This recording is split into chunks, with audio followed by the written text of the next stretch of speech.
আমরা শ্বাস গ্রহণ করছি একটা প্রসেসে, আবার একটা প্রসেসে শ্বাসটাকে বাইরে ছেড়ে দিচ্ছি, কার্বন ডাইঅক্সাইড পূর্ণ বাতাসটাকে ছেড়ে দিচ্ছি।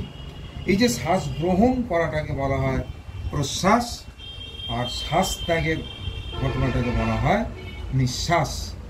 এই প্রশ্বাস এবং নিঃশ্বাসের যোগফলকেই বলা হয় শ্বাসকার্য বা ব্রিদিং। শ্বাসনালীটা বক্ষগহ্বরের শেষ পর্যায়ে এসে দুটো মুখ্য অংশে ভাগ হয়েছে। এক একটা অংশকে বলা হয় ব্রঙ্কাস বা বাংলায় বলে ক্লোম শাখা। ডান ফুসফুসে ডান ক্লোম শাখা, বাম ফুসফুসে বাম ক্লোম শাখা। প্রত্যেকটা ক্লোম শাখা আবার অনেকগুলো ছোট ছোট নালিকায় বিভক্ত।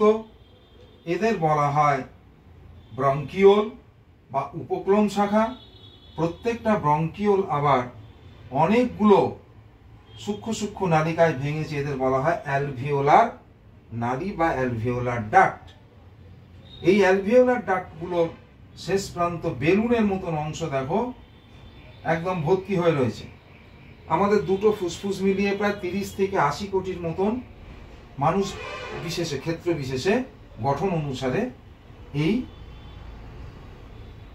বায়ুথলি বা অ্যালভিওলাই উপস্থিত থাকে।